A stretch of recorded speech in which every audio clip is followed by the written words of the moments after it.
The insult hit the ballroom harder than the orchestra's final note. "She is far too old to be a bride," Lady Denforth sneered, and the crowd laughed. But the laughter died the moment a shadow moved behind Eleanor. A gloved hand took hers. A voice, low, commanding, unmistakably noble, whispered, "Then let them watch, as I claim what they never deserved." Every head snapped toward them. The Duke of Ravenshield was holding her hand, and he wasn't letting go. Cliffhanger. Why would the most powerful man in England defend the woman society loved to humiliate? Thank you for sticking around with me, my wonderful story family. If you're already hooked in for today's story and ready to enjoy it, click subscribe and let me know in the comments where you're watching from. Because tomorrow, I will be giving you another story just as interesting as this one, and you don't want to miss it. Now let us begin. The ton of London glittered beneath Lady Pembroke's chandeliers that evening, their polished gems and sharper tongues competing for dominance.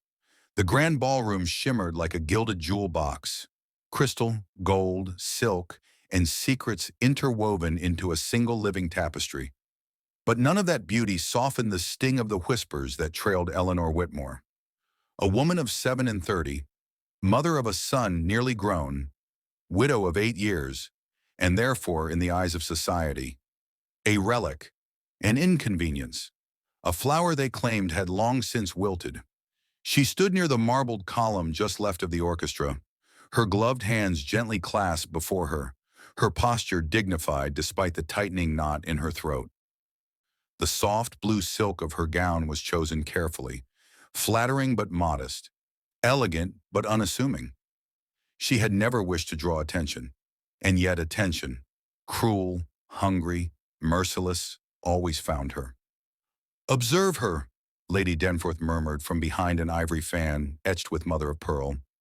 "A single mother attempting to appear youthful. Heaven preserve us." Nervous laughter fluttered around her like vultures' wings. Sir Reginald Chatham, whose face was far more powdered than the pastries he devoured, leaned forward eagerly. "One wonders," he said, "if she hopes to catch a gentleman tonight, or perhaps she imagines she still could." A round of snickering followed. Eleanor kept her gaze on the dancers, willing her heartbeat to quiet. Do not tremble. Do not give them the satisfaction. But the cruelty sharpened. "I dare say," Lady Denforth continued, "the ship of matrimony has sailed so far beyond her reach, it may now be but a distant speck upon the horizon." "Oh no," another chimed. "It has sunk." A roar of laughter. Eleanor inhaled slowly, drawing strength from the dignity she had cultivated over years of whispers, years of pretending she did not hear the unkindness, years of swallowing her hurt so deeply her chest ached with it. She would have retreated, she always did, if not for a familiar voice approaching from behind. "My dear Eleanor," Lady Agatha Montbarry said gently, slipping to her side, "pay those crows no heed. Their hearts are shriveled like old fruit." Eleanor managed a small smile. "I have learned to endure them." "Enduring is not the same as deserving," Agatha replied firmly. But the vultures were not finished. Lady Denforth drifted closer, her entourage swirling behind her like a perfumed storm cloud. Her eyes gleamed with the anticipation of fresh carnage. "My dear Mrs. Whitmore," she began, her tone honeyed over venom, "how commendable that you still attend our gatherings. So many women your age prefer quieter evenings. But then," her lips twitched, "you must come out, mustn't you? For your son's sake. A mother must always try." Her meaning was unmistakable.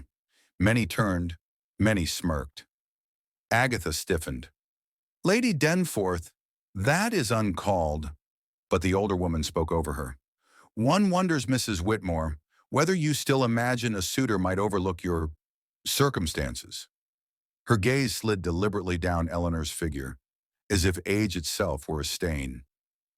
A single mother, truly, society does not reward such burdens.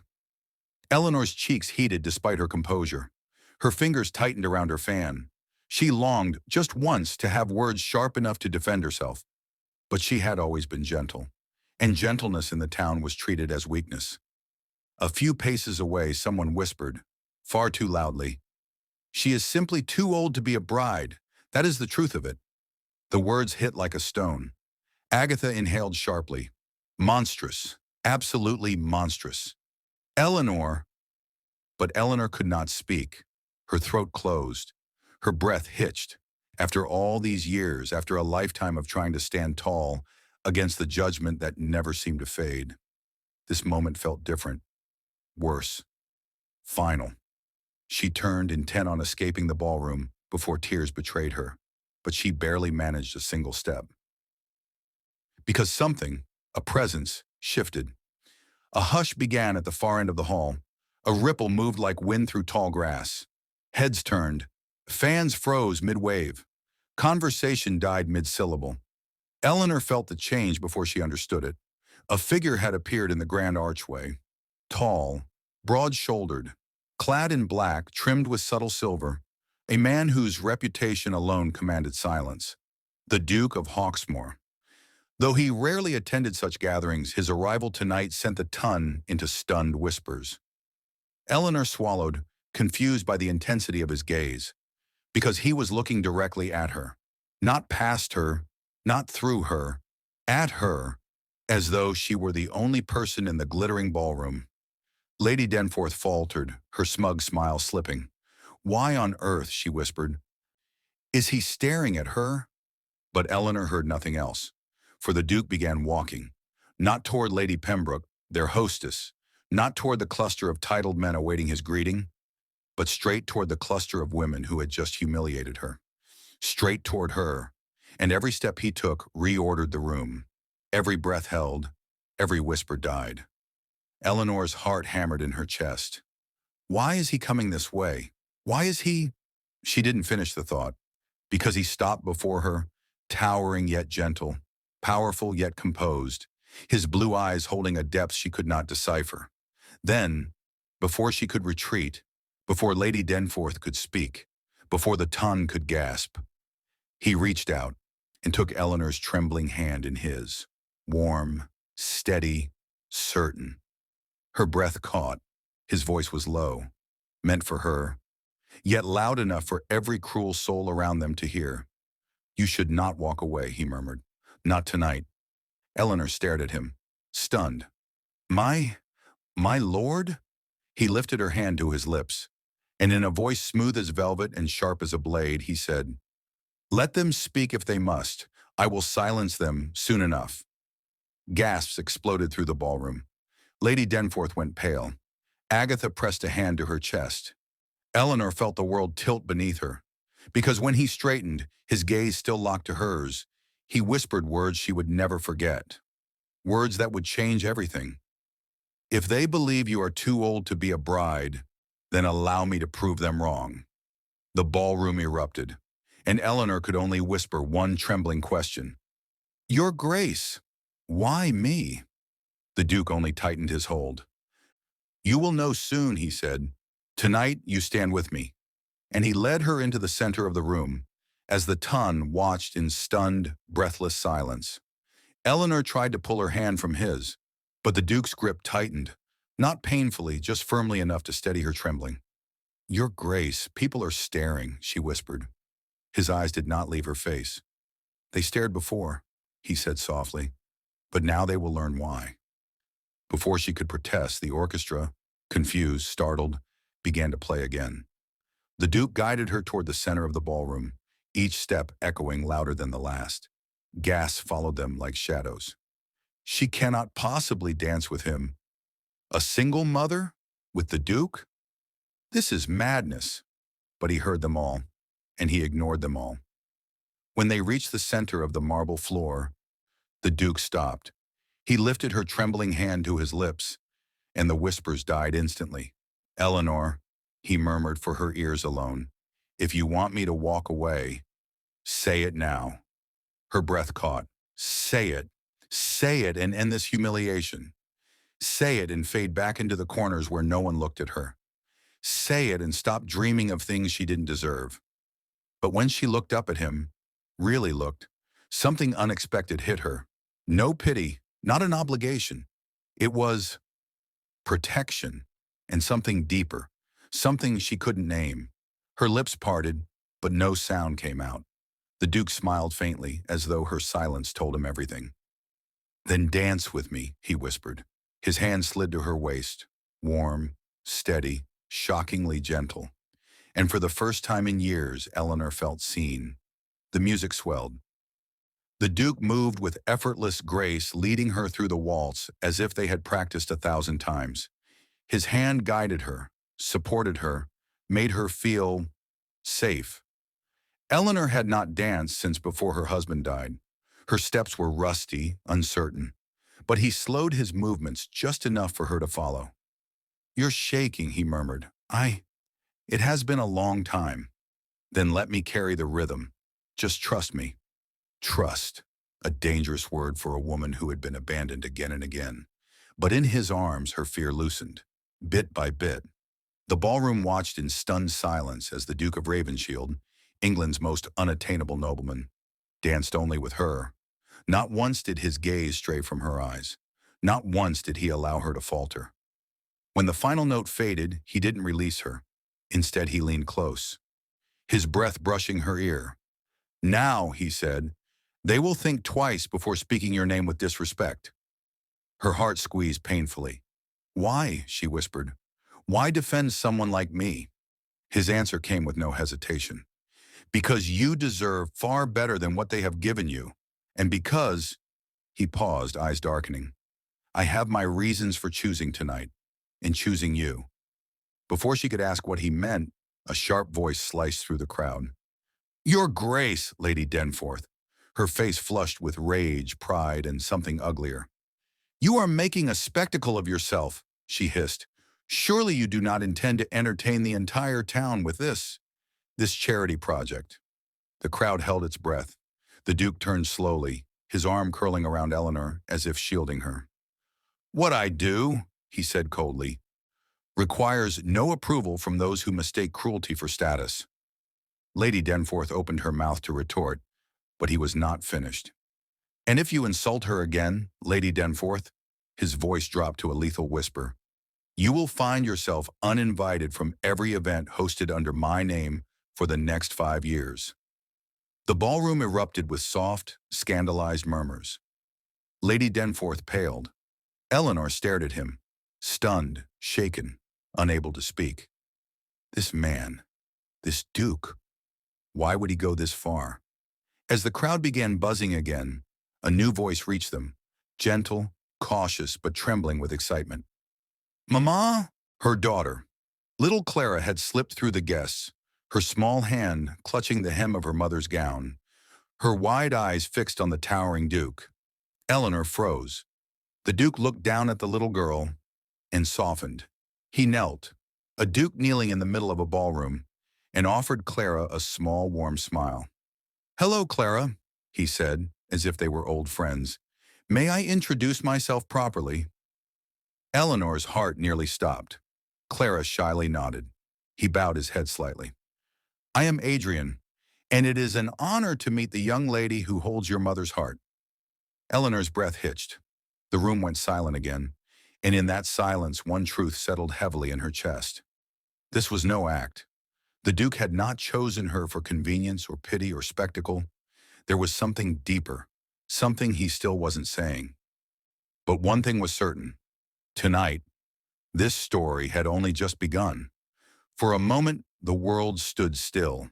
The Duke, Adrian Ravenshield, the man every woman dreamed of, remained kneeling before Clara, speaking to her as though she were royalty herself. Eleanor felt her throat tighten. No man had ever looked at her child like that. Not with warmth, not with dignity, not with genuine interest. Clara, shy but curious, stepped closer to him. "Are you really a Duke?" she asked in a small voice. Adrian's lips curved. "I fear it is true.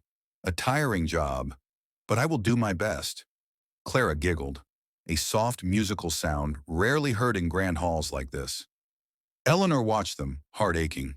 Her daughter had never had a father figure, never had a nobleman kneel for her, never had anyone made her feel important. And now, this. Adrian rose to his full height, towering, elegant, commanding. but his gaze remained gentle when it returned to Eleanor. "I hope," he said quietly, "that you will allow me the chance to know her?" Eleanor blinked, her stomach twisted with fear. "Your Grace, you owe us nothing," she whispered. "This kindness, whatever it is too much." His eyes flickered with something unreadable. Not anger, no pity, something closer to pain. "Eleanor," he said softly, "if you knew the whole truth, you would not call it kindness?" Before she could question him, the ballroom doors flew open. A footman raced inside, pale and breathless. "Your Grace," he called urgently, "there is an urgent matter requiring your presence at once. It concerns—" Adrian raised a hand sharply, silencing the man before he could finish. The entire ballroom leaned forward, hungry for scandal. Eleanor stiffened. Clara clung to her skirt. Adrian's jaw tightened as he turned to Eleanor.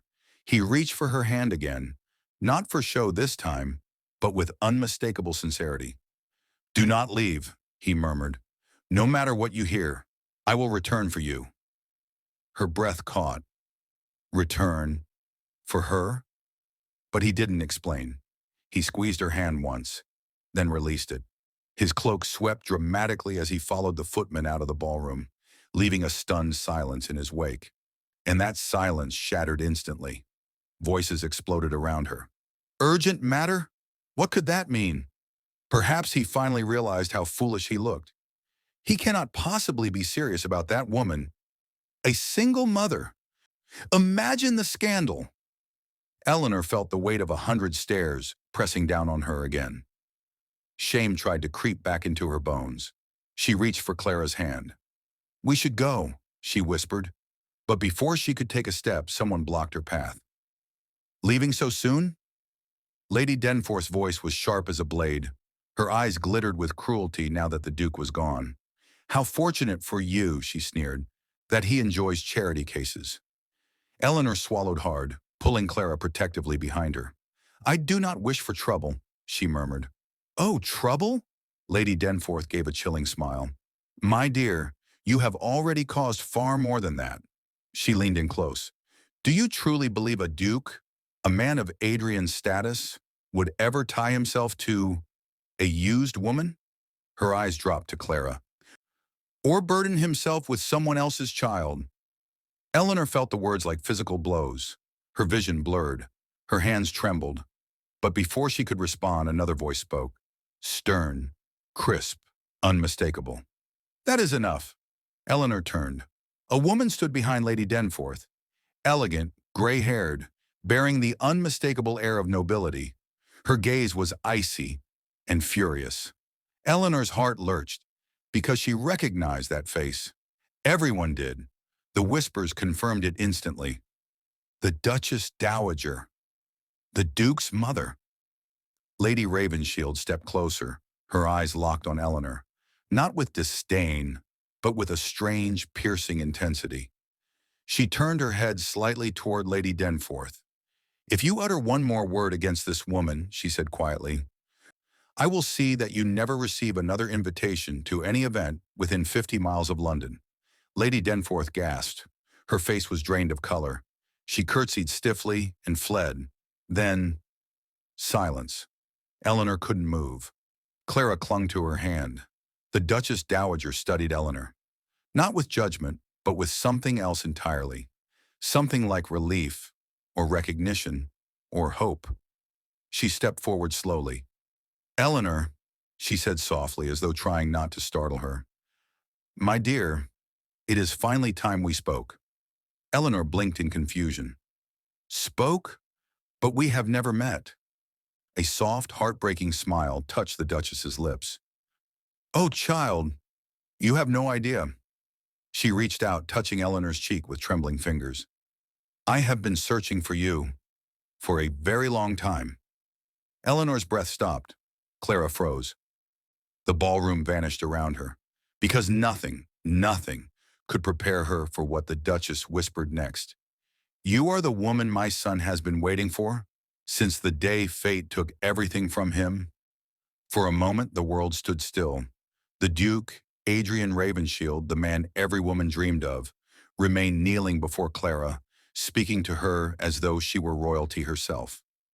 Eleanor felt her throat tighten. No man had ever looked at her child like that. Not with warmth, not with dignity, not with genuine interest. Clara, shy but curious, stepped closer to him. "Are you really a duke?" she asked in a small voice.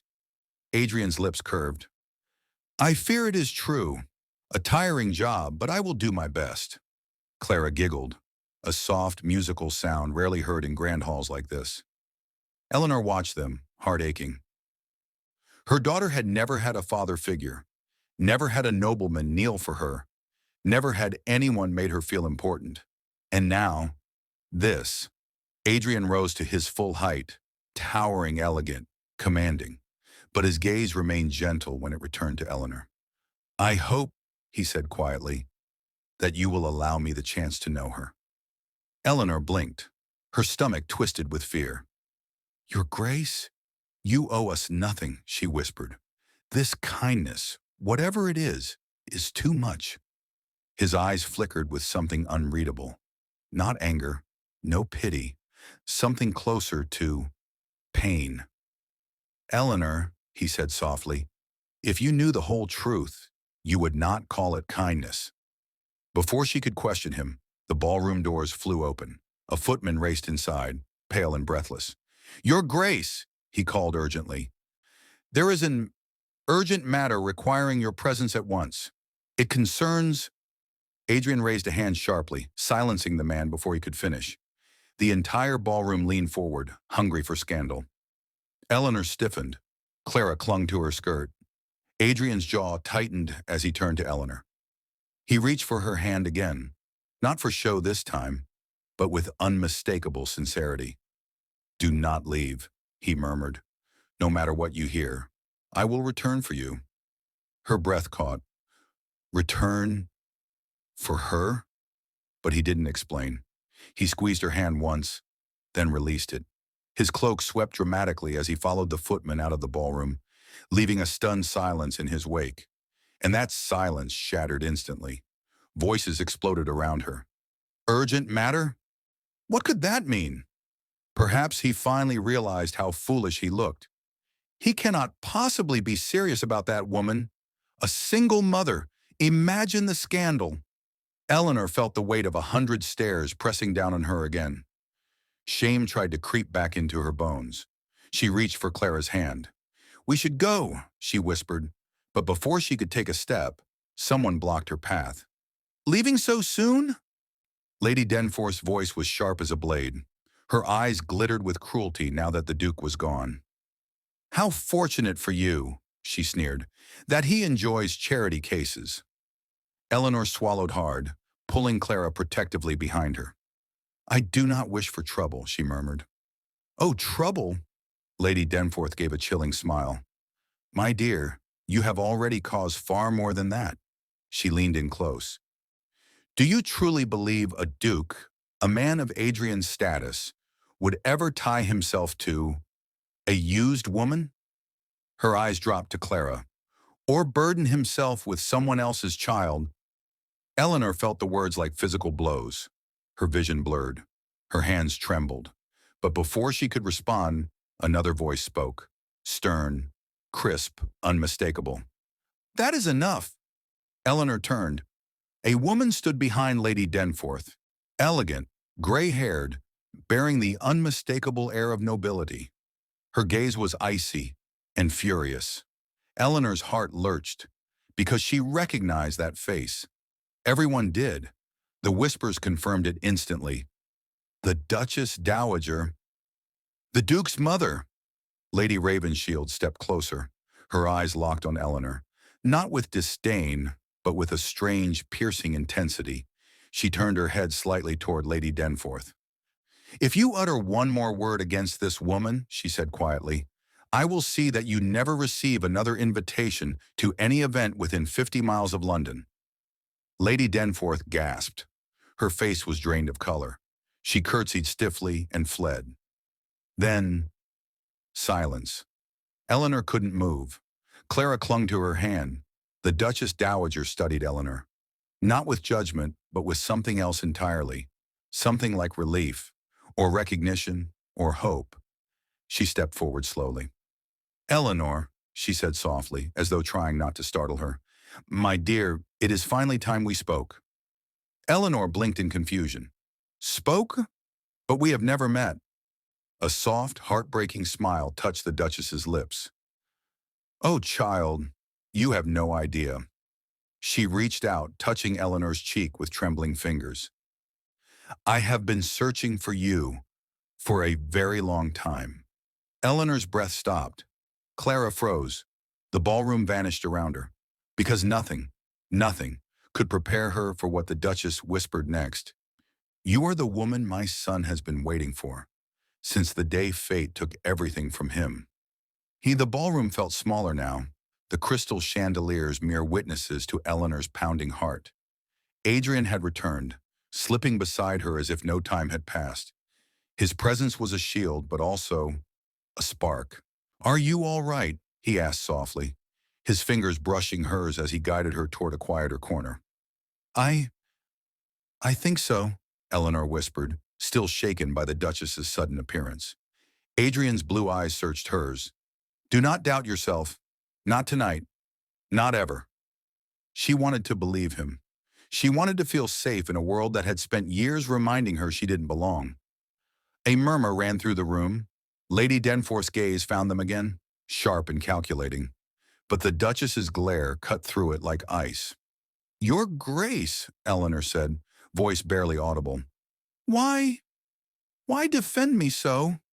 He hesitated, a flicker of something vulnerable passing across his face. Because they do not know you, he said quietly.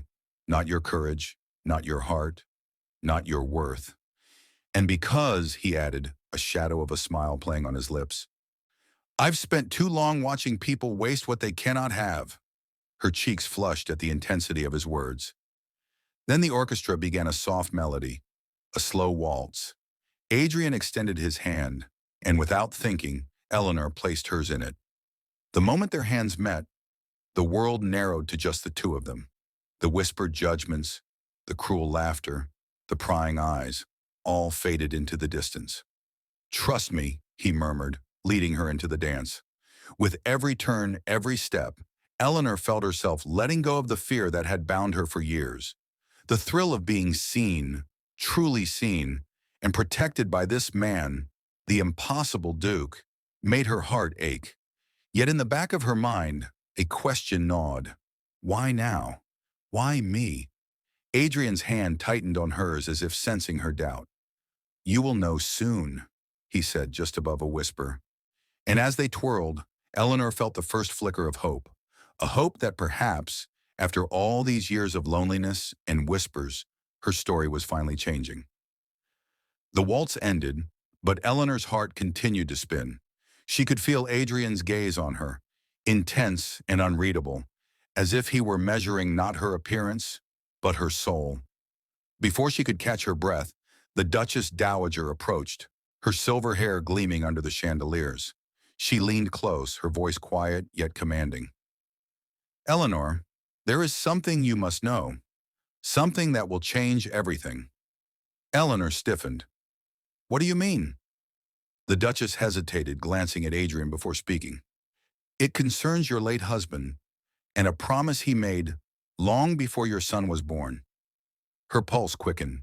Memories she had buried, letters, whispers, and unanswered questions rushed to the surface.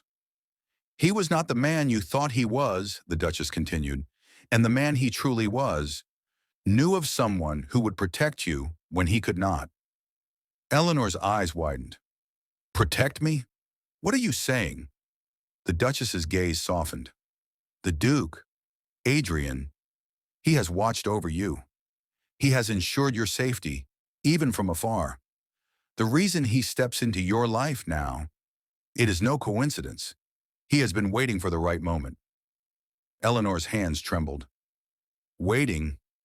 For me? Adrian's voice cut in, low and measured. It is true.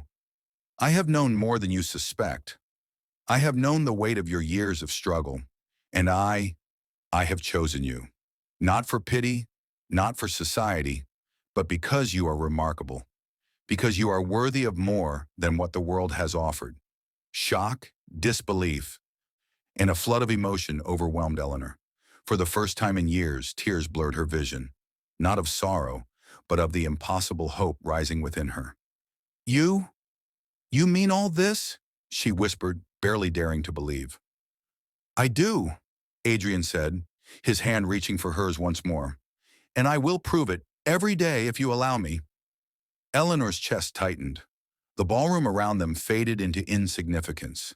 Lady Denforth's whispers, the Tun's judgments, all meaningless in the face of this revelation. Yet a shadow of doubt lingered. She had been betrayed, abandoned, and misunderstood before. Could she truly trust this sudden, overwhelming devotion? Adrian seemed to read her thoughts. I do not ask for your certainty, he murmured, only your willingness to begin.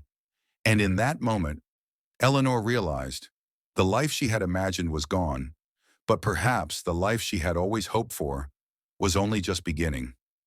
Eleanor's hope felt fragile, like a candle flickering in a storm. The Duke's declaration lingered in her mind, but so did the whispers, the cruel stares, and the memory of betrayal. Just as she allowed herself a fleeting sense of possibility, a letter arrived, delivered with icy precision by a servant. Her hands trembled as she opened it. The ink was sharp, familiar, and horrifying. Do not think for a moment that your happiness will last. Your past will ruin you. He will see you as unworthy, and I will ensure it. Her eyes scanned the signature. Sir Alaric Fenmore, the same man who had humiliated her publicly, whose venomous whispers had haunted every gathering. Panic gripped her chest. What if he was right? What if Adrian, this Duke who had made her heart race, who had promised protection, saw her past as a scar too deep to forgive? Clara tugged at her gown. Mama, are you sad? Eleanor forced a smile, hiding the weight threatening to crush her. No, my darling, just tired. But inside, despair clawed at her. Years of ridicule, loneliness, and heartache converged. She had survived loss before, but now it felt as if the entire world were conspiring to remind her of every fault, every misstep. And Adrian, her beacon of hope, was away, dealing with matters she could not yet see, leaving her to face the gathering storm alone. As she stood by the terrace window, staring out at the glittering London skyline, Eleanor whispered to herself, barely audible, perhaps some wounds are too deep to heal. And for the first time that evening, doubt crept into her heart. Could love really survive in a world that seemed determined to break her? The shadows of her past had returned, and they were more merciless than ever. Eleanor sat in the quiet of her chambers, the letter from Sir Alaric clutched tightly in her hands. Fear and doubt weighed heavily on her heart, but amid the storm, a soft, deliberate knock came at her door. Eleanor? She froze. The voice, low, calm, certain, made her pulse race. Adrian, she breathed, rising to open the door. He stepped inside, shedding his cloak, his eyes immediately finding hers. There was no pretense, no social mask, just the raw sincerity she had glimpsed on the terrace. I heard about the letter, he said gently, and I know how it makes you feel. Eleanor's throat tightened. I don't know if I can face him or anyone again. He crossed the room and took her hands in his, holding them firmly but tenderly. You don't have to face anyone alone. Not now, not ever. I will not let him or anyone define your worth. Her chest ached at his words. This was not a pity. This was not fleeting gallantry. This was a man choosing to stand by her, against the world. Trust me, he murmured. I have my reasons for being here, and one of them is you. Not your past, not your mistakes, not the whispers of society. Just you. A tear slipped down Eleanor's cheek. She had spent years building walls, guarding her heart, teaching herself that love was too dangerous. But here, in Adrian's unwavering gaze, she saw a path forward, a way to reclaim hope. "And Clara," she whispered, glancing at her daughter, curled by the window. Watching the exchange, Adrian bent to meet her gaze. "I will protect her too, as fiercely as I protect you. You both deserve a life free from fear." For the first time since the evening began, Eleanor felt a flicker of courage. Perhaps, just perhaps, she could allow herself to believe that love could endure. The question lingered, gentle yet insistent. Could she truly trust him with her heart? Adrian's hand found hers again, warm and reassuring. "Come with me," he said. "It's time to face the night, together." And for the first time, Eleanor allowed herself to imagine a future where she wasn't alone. The final waltz of the evening began, its music flowing through the grand hall like liquid silk. Eleanor's heart raced, not with fear, but with anticipation. Tonight she would confront the whispers, the insults, and the ghosts of her past, and Adrian would stand with her. Lady Denforth, still pale from the Duchess Dowager's earlier warning, lingered at the edge of the ballroom, a venomous glare fixed on Eleanor. Her minion, Sir Alaric, hovered close, lips twitching with smirk and malice. Eleanor drew a deep breath. She straightened her shoulders, lifted her chin, and stepped onto the dance floor. Not alone, but with Adrian's hand firmly clasping hers. The room fell silent, every eye turning to watch. "Your Grace," Eleanor whispered. "I am yours," he replied softly, his gaze unwavering. "Tonight and always." The orchestra swelled, and they moved together in perfect harmony. With every step, Eleanor felt years of shame, doubt, and loneliness fall away. She was no longer a shadow on the periphery. She was the center of the room, radiant, unshakable, and undeniably worthy. Lady Denforth's eyes narrowed. "You dare?" Adrian's voice, low and commanding, cut across the hall. "Silence or leave. Your judgment is no longer relevant." The ton of London held its breath. Even the Duchess Dowager's piercing gaze softened in admiration. Sir Alaric, sensing his power gone, faltered. Eleanor's lips curved into the smallest, most defiant smile. The man who had tried to humiliate her now had nothing, while she, standing tall beside the Duke, had everything. As the final notes of the waltz echoed through the hall, Adrian drew Eleanor close, his lips brushing her ear. "Shall we leave them behind?" he whispered. She nodded, heart soaring. Together they stepped toward the terrace, the cool night air embracing them as if welcoming a new beginning. Outside, the city lights shimmered, the distant hum of London a reminder that life continued. But Eleanor's world had shifted irreversibly. Adrian took her hand, turning her to face him fully. "Eleanor," he said, voice husky with emotion, "what happened tonight is only the beginning. Will you allow me to love you? To protect you? To be yours?" Tears blurred her vision, but her answer was certain. "Yes," she whispered. He lifted her hand to his lips and pressed a kiss upon it, a promise and a declaration all at once. Behind them, the ballroom glimmered, whispers fading into awe and admiration. Eleanor had survived society's cruelty, her own doubts, and the shadows of the past.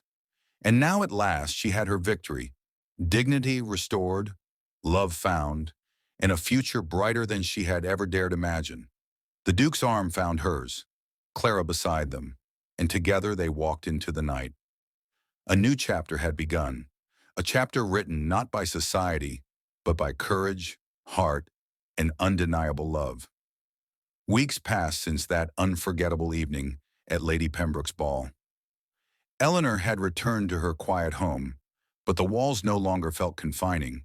They were filled with light, laughter, and the warmth of possibility. Clara had taken to calling Adrian Uncle Adrian, though Eleanor knew her daughter already sensed the deeper bond forming between them. The Duke had visited daily, gentle and patient, weaving himself into their lives without forcing the pace.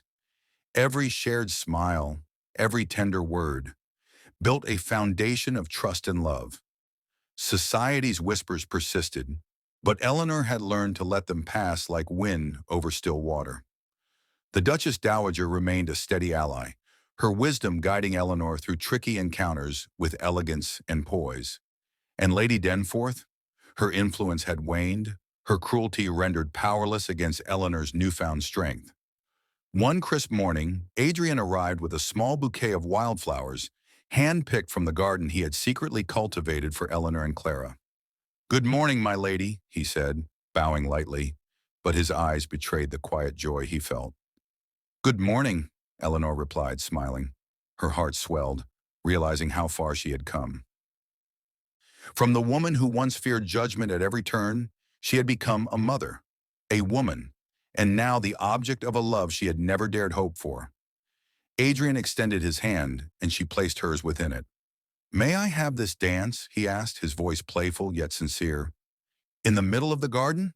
Eleanor teased, laughter lifting her spirit. "Anywhere with you," he replied. As they moved together beneath the sunlight, Clara joining in with giggles and tiny twirls, Eleanor felt a sense of peace she had never known. The past, letters, whispers, and societal cruelty had no power over the happiness they had claimed. Later that afternoon, Adrian knelt on one knee amidst the flowers, taking Eleanor's hand in both of his. "Eleanor Vale," he said, eyes shining with love, "will you honor me by becoming my wife?" Tears sprang to Eleanor's eyes, but her smile was radiant and unwavering. "Yes," she whispered, her voice carrying the strength of every challenge she had overcome. Adrian lifted her hand and pressed a gentle kiss to it, sealing a promise that no shadow of the past could undo. Clara cheered, clapping her small hands, and the garden seemed to bloom brighter, reflecting the joy that had finally entered their lives. Eleanor had survived ridicule, heartbreak, and fear. She had been tested, humbled, and tempered by life's trials.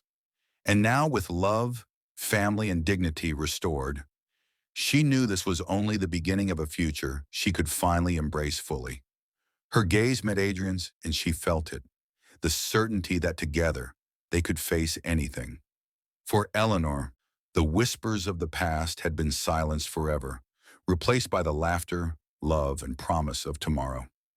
And as the sun set over the garden, she realized she was not too old. She was not too flawed. She was ready, and the Duke had always known it. Hope you enjoy listening to this lovely tale. More heartwarming stories are coming every day. If you'd like to hear the next one, make sure you subscribe so you don't miss it. To do that, just tap the red subscribe button right below this video. Thank you for reading.